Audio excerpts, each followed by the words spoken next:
Domination at its finest. The Philadelphia Eagles put a beat down on Patrick Mahomes and the Kansas City Chiefs in Super Bowl 59. Is Mahomes still in the Tom Brady GOAT conversation? And what about Jalen Hurts? Is he a top 5 QB? And can the Raiders replicate the Eagles' game plan? All that and more coming up right now on Sin City Beat. From Las Vegas, this is Sin City Beat.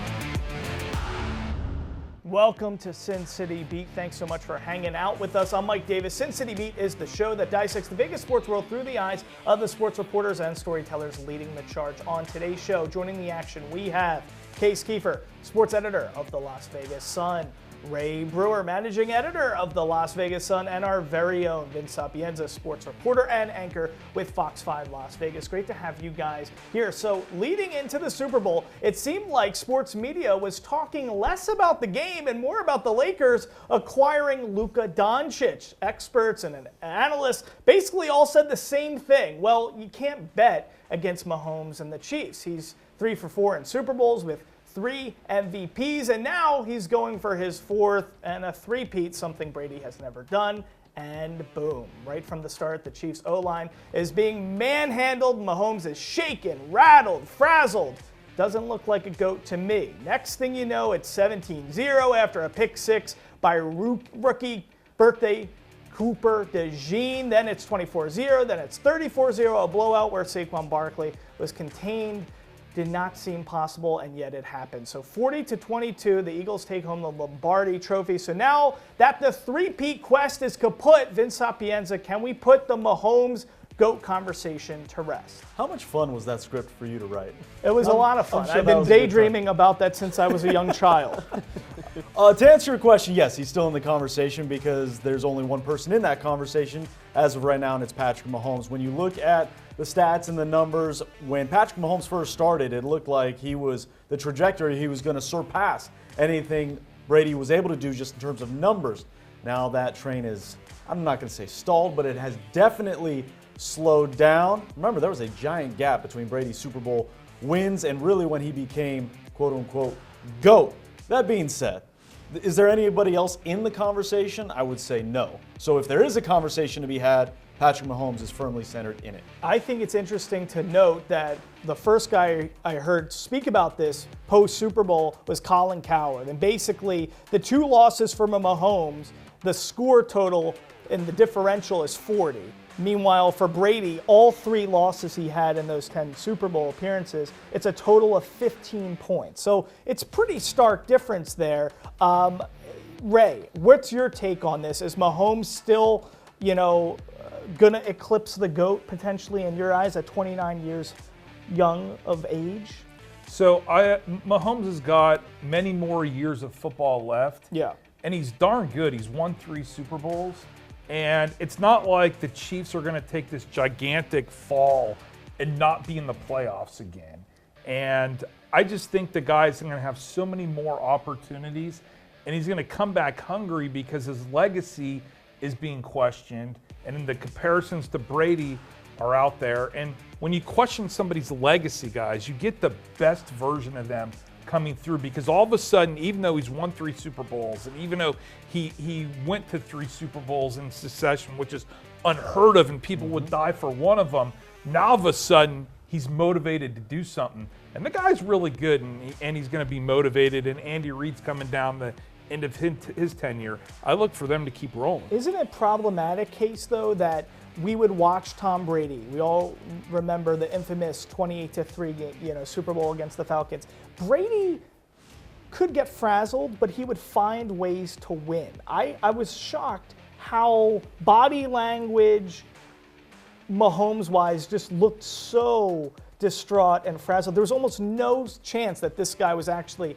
going to produce a comeback for this team, which I think Brady would have potentially been able to do. Do you disagree? No, I actually agree. I hadn't really thought about that, but you make a great point. I remember the first Super Bowl I ever went to was the Patriots-Falcons game, and I remember Tom Brady was the complete opposite. At halftime, the guy was encouraging his teammates. I thought they were out of that game at the time, but that was kind of the story afterwards, is how he kept everyone together. He kind of rallied them. Patrick Mahomes, a little bit the opposite in this game, but I do agree with Vince and Ray. I mean, he's still 29 years years old. You still think they're going to have a lot of chances. He's in the conversation, but I do think you can't say that this doesn't push him back just a little bit. And I got to go full sports radio, the elephant in the room. Tom Brady is still 2-0 against him in the playoffs. I think that really matters in these conversations. These opportunities don't come around forever. He's not going to be in every single Super Bowl. I think Brady getting that Super Bowl win and that AFC Championship victory, to me, it puts Brady clearly ahead at this moment. It's crazy. Tom Brady was in the broadcast booth, so you could take that as another L. Raiders minority owner, He was- Tom Brady. I don't like how what makes Mahomes great is that he plays with its emotion. And he uses that emotion to play through those ankle injuries and Same and with now, Brady. Yeah, but Brady was Brady showed calm more on the emotion. sideline. No, Brady was breaking tab. He might be the league leader in Brady- breaking those I Microsoft understand. tablets. I understand. Brady. Mahomes, I think, was more sulking. Like, he was like in the corner like a young child, like, I don't know what to do. Whereas Brady was frightening. I mean, how intense he was, right? Brady was intense, and Brady had a great support system around him as well. And Mahomes has a great support system around him as well. But to say that the sulking thing, I do agree with you with. But if you watch that QB special that had like Kirk Cousins and Oh, Mahomes, yeah, on Netflix. he's the most emotional player out there, and I think he uses that emotion to kind of fuel his greatness, if you will. It's interesting. Well, there's all different types of emotion. There's emotion like sulking, and there's an emotion like, we got to turn this ship around. And I think the GOAT possesses a little bit more of that. But guys, can we give some love to the Super Bowl MVP, Jalen Hurts? Philly's leader continues to play great on the biggest stage. So where does Hurts rank amongst other QBs? Is he, in fact, a top 5 NFL quarterback? Vince Sapienza and I already got into a massive fight about this in the back office. So the panel is definitely going to go into debate mode next. You're watching Sin City Beat. Okay, so Patrick Mahomes might not be the GOAT, but he's still the best quarterback in the NFL. But after him, QB rankings can vary. At just 26 years old, Jalen Hurts has led the Eagles to the playoffs in all 4 of his seasons as a primary starter, 2 Super Bowls, and now he's a Super Bowl champion and MVP. I want to know what our panel thinks. Is Jalen Hurts, in fact, a top 5 NFL quarterback? Ray, I'm going to start with you. Would you put him in your top 5? I would put him in my top 5. Thank you. I think it would be Mahomes, Thank you. Allen, Okay. Lamar Jackson, somebody else, Burrow. and Burrow. Burrow, yeah. Well, yeah, Burrow, good call. And Hurts. And Hurts. So he's top 5. I mean, guy just won a Super Bowl. I think well- getting to a Super Bowl and winning a Super Bowl certainly Look has at to be a Vince's face. qualifying This is factor. very unlikely. We're going to get to Vince last, but just look at his face. Case. This is very unlike Ray. I want to give him some credit because this is where I get to take my victory lap. If you were on the show last week, Ray and I butted heads. I said, this is the Eagles game. They're so much better. Brewer was Mr. Oh, Patrick Mahomes can't be beaten. I like that he's come around. And what else did I You say like on that the show? roster. You said you really and I like said the Jalen Hurts. I've always been a Jalen Hurts guy. I said Saquon's going to have a down game. Bet him under and everything. I said Jalen Hurts will win the MVP, and he did it. To me, I'm not ready to say 100% for sure he's number 5. I think he's in the discussion for number 5. I do think there's a big 4. I think Mahomes, Burrow, Jackson, Allen, not to just restate what Brew did. I think those are the big 4. And then after that, you can make some cases for some different guys. But I think I'd probably have Jalen Hurts there. So I will say yes, top 5. Okay, I've been looking forward to this all day long. I didn't even sleep well last night because I couldn't wait to talk to Vince about this. Vince, you and I went at it. Yeah, we did. We had a good time. And Spirited debate. is he a top 5 guy? Okay. Because the tides might be turning. Here we go. So I'm not going to disagree with either you fine gentlemen. Burrow, Mahomes, Allen, Lamar Jackson. Put them in any order you want. That's your core 4. That's your top 4. I think that's the consensus. No arguments there, correct? When we look at number 5, that's where we really get into the conversation. Names that jump out to me. And we're talking right now, this moment, not resume, not what they could be. We're talking about right now. Names that jump out when we had the discussion was Jalen Hurts, Jane Daniels, Justin Herbert, Matt Stafford. Those 4 kind of could occupy depending on, and maybe Ray disagrees with me. After having this thought process, I would still put Jane Daniels ahead of Jalen Hurts. And I say that as no disrespect to Jalen Hurts.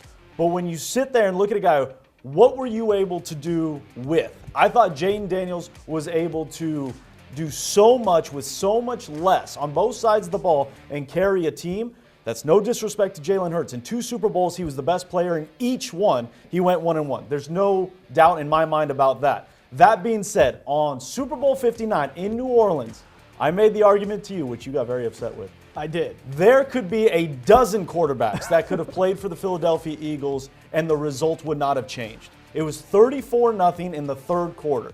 I'm not saying Jalen wasn't good, but he was not superhero heroic to the point where he was the absolute game changer.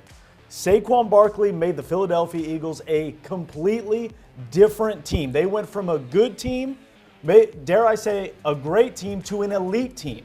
That was Saquon, not Jalen. Jalen made it a great. So when we talk about the top 5, so this is where right, and this is where I get, this is where I disagree and get a little flustered and rattled, like Patrick Mahomes facing the front 4. Is 15 guys you're saying could win that Super Bowl game? Well, let's just break it down. I'm not saying it would have been 40-22 with all 15 guys. Like 15 guys, when you start going 15 guys deep, now we're talking, can 15 guys run like that? Could Derek Carr have won that Super Bowl if he was Philadelphia quarterback? No way. Throwing those passes, extending the play with his legs, being poised in the moment, and being able to rise. It's like, you made the point yourself. Yeah. Hurts was the best player in these 2 Super I also Bowls asked him. he faced. This is why I'm Team Mike. Yeah. I agree with That's everything fine. you said at first, but the back half, I think we're totally minimizing 2 years ago. This guy was odds on to win the MVP before he got hurt like week 15. He's shown a track record. We have a bigger sample size. I like the argument for Jaden Daniels, but I guess ultimately I'm a sample size guy. I need to see it one more year. If Jaden Daniels is as good next year or better, if he takes a leap, I could see Jaden Daniels being above him. But now we've seen 2 absolutely phenomenal seasons from Jalen Hurts, 2 great Super Bowl performances. That's why I go. So disgusted with me. Ray Ray's so disgusted Dude, with me. let me ask you this. Yeah. And I love you. I do. Look, hey, so much love here. No, So do the much love Commanders here. make the playoffs next year? Yeah, Right. We definitely. don't know. What do you mean definitely? Their roster is flawed and old. And they got to the NFC Championship and everybody's going to What are we figure out talking about? Daniels. But I guess the thing, but what I'm saying is like, I just think we've seen the Garoppolos get to the We've seen players get into the Super Bowl. Is everybody primed for that moment from an intangible standpoint, like Jalen Hurts truly is? Like, that's what I'm asking. You're saying Jared Goff, we know, is a good quarterback. Yeah. Is Jared Goff going to actually lead a Mike, team it's to like win a you're Super Bowl? it's like you're Sam fighting for a Darnold? child right now. I'm just saying, like, he has.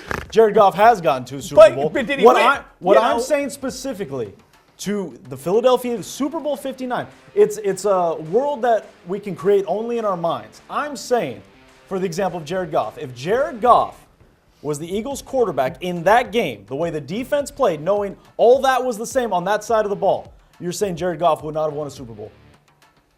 Jared Goff's a better example than Derek Carr. I'll give you that. That was mostly to upset him. But I'm saying that's not to discredit. I thought he played great. I'm saying the defense was so good and it was so one-sided. It didn't matter who was at quarterback, and that says a lot considering he was the MVP, and for the second straight Super Bowl in which he played, he was the best player on the field. That's why I am giving him his quote-unquote flowers. I think he is in that 5 to 6 range. I'm talking right now, if I had one quarterback to occupy that 5th spot, I would probably lean Jaden Daniels because he did more with less. Let's see if he can do it in his second year. Listen, we got to go to the break. So let's break down the Chiefs through a local lens, okay? Did Vic Fangio and the Eagles defense just provide the entire NFL a blueprint on how to take down Mahomes and KC? Is this something the Raiders can replicate? We're talking that after this break. Beef up the lines, attack and attack and attack Patrick Mahomes. Did Eagles defensive coordinator Vic Fangio, 66 years old, give the rest of the NFL the answers to the exam? Case with Max Crosby and Christian Wilkins already in the fold, potentially Myles Garrett, trade candidate. Is this something the Raiders can replicate? Do you think prioritizing pressure on Mahomes and building these lines, is that the way to go for the Raiders, perhaps more so than other, positions? I mean, I think Vic Fangio gave the league the blueprint, 5 or 6 years ago. we get into these Super Bowl narratives that drive me crazy, and I hated hearing so much, oh, Mahomes is 8-0 against Fangio defenses a million times last week. Vic Fangio had these terrible defenses, and they constantly played Mahomes tough, and then all the league copied him. That's how everyone plays Mahomes. So yeah, I do think he gave him a blueprint, and I think it's one the Raiders have tried to follow. And honestly, as far as head-to-head with the Chiefs, it hasn't gone that poorly. They were the first team in NFL history to fumble away a game in field goal range at the end. They really arguably deserve to beat the Chiefs this year. The problem is I don't think they can do it on a week-in, week-out basis. So that's clearly what the Raiders are doing. They've already put their money into the defensive line. They're trying to build that up. They're trying to beat the Chiefs that way. Do I think they have enough ultimately, especially with the problems in the secondary? No, but I do think you're on to something. That's what the Raiders are going for. When I uttered the words Myles Garrett, a guy that, frankly, Ray, you and him looked eerily similar. I know. Built 100% the same way. I just thought that ship had sailed last week. Well, but you know what? Because we were so Vince, you weren't here last week. Ray and I were getting into a debate. Ray likes Aiden O'Connell more than he likes Sam Darnold or Geno Smith. But I was saying I saw the clip. But maybe prioritizing the line, stacking this line with Wilkins and Crosby and Garrett, and going for that rather than paying all this money for a Sam Darnold, maybe that actually is a better way to go when you're trying to prioritize spending. Do you agree with that? If the Raiders could get Myles Garrett, then yeah, you go get Myles Garrett. That is a fantasy island for me. I don't even think that's an option. The Raiders, I don't think, can possibly put that much money toward just one position group. For the sake of semantics, I think I agree with Case to the point where I don't know if the Philadelphia Eagles provided the blueprint or Vic Fangio provided the blueprint. I think we saw it executed in the best possible way on Sunday. The Raiders have had their success against the Chiefs for a number of years because of what the defensive line, because of what Max Crosby has done. I don't think we have seen a defensive line like the Philadelphia Eagles come at you in waves like we saw on Sunday. It was very similar to the NASCAR package of the New York Giants, of Osi Umenyiora, Justin Tuck, Michael Strahan, where you had dog after dog after dog.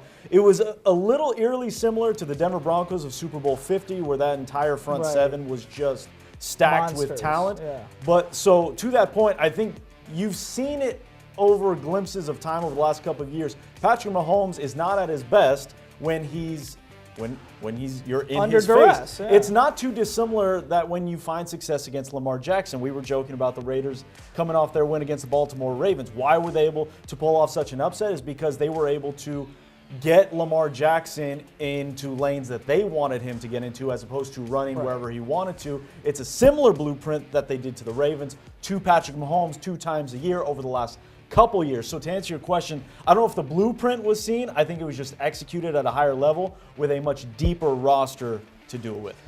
Vince used some great examples, and what do all these teams have in common? These teams that won the Super Bowl with the defensive line, they are just full of homegrown guys. They used high draft capital and turned out. The Raiders need to get out of this thinking that, we're going to turn it around right away. You do not need to sign a 30-year-old Myles Garrett who's going to take up 20% of your cap space. Yeah, Ray. They need to use big. Yeah, listen, Ray I've been screaming that. Ray didn't. Ray, didn't get to talk The yet. quick We fixes gotta have go to to break. stop. We gotta go to break. I'm going to Ray first when we come back, because Ray didn't even get to talk. How distant are the hopes for a Super Bowl for Raiders fans? Take a look at that picture right there. 3 years away, 5 years away, 8 years away. Don't go anywhere. Ray Brewer is first up on the panel when Sin City Beat returns. Welcome back to Sin City Beat. Now, a simple question for the panel. When will the Raiders make it back to the Super Bowl? Ray, what's your take on this? I would say it would be closer to 7 years than 3 years. I think that they're on the right step, right? They've identified a great general manager. They've given the man a 5-year contract. They've said, go build this thing. Now you got to let him build. Right now you don't have a great quarterback. You lack some offensive skilled players. Your offensive line maybe needs some help, but you've got an opportunity to have another great draft like you did last year. You got Brock Bowers, center who's Jackson Powers. Another great player for the future fixture, low contract. I want the Raiders to go to the Super Bowl. They're a hometown team. They represent us. Right now, they're just not in position because they're missing a few Jimmys and Joes. And I think it's closer to 7 years than, unfortunately, 3. Yeah, I agree. I mean, I think if one thing you can take as an indicator, a blueprint from this Philadelphia team is they were hitting on draft picks for years. Milton Williams, 3rd round guy. Josh Sweat, 4th round guy. Cooper DeJean, Quinyon Mitchell. All these guys are draft picks. So like you were saying in the last block case, it's not just going to be one free agent signing that turns the ship around here. Yeah, and the Buccaneers too, if you're looking for some reasons for optimism, they hit on a lot of their draft picks with John Spytek, the general manager, as part of that. It seems like we're all us three at least are in agreement. I just think it needs to be more baby steps for the Raiders. They've tried over and over to do this quick fix, bring in the big name guy, and it doesn't work, especially with the state of the AFC right now. I think you need to be taking a little bit inch up every year, and then maybe 7 or 8 years you can be in the discussion. How if you had to put a bet on this. So 2029, 2030, 2031, those are the 3 options that the Allegiant Stadium can host the next Super Bowl. Okay. I'm going to say it's after that. So after 2029, you 30 can't even and start 31. the clock. To give you a proper answer, you can't even start the clock until this team gets their franchise quarterback. We don't even know if that franchise quarterback, if Shedeur Sanders, just giving an example, falls to 6, like many say. We don't even know if he is a true franchise guy, right? TB12 may love him, he may be his guy and love his mindset and all that stuff. Until you get a guy in the room that you identify as a franchise guy, the clock doesn't even begin to start on a Super Bowl. Let's just say Shedeur is Jaden Daniels. Yes. And then you hit on him at 6. Then what is the window? Then it's 2 years, but that's But despite what happened Sunday, the Mahomes mystique may be gone. He's still one of the best quarterbacks in the world. He's still in your division. You are still going up against him. You're going up against Sean Payne, Bo Nix, whatever you think of them. They work well together. And then Jim Harbaugh and Justin Herbert, pretty good. Yeah, pretty good pair. It's going to be a few years, certainly. Let's hope we get that franchise quarterback. I want to thank Vince Sapienza, Case Kiefer, Ray Brewer. I'm Mike Davis. We'll see you next time here on Sin City Beat. Ray, you crack me up. You always do. No more Myles Garrett talk, Ray.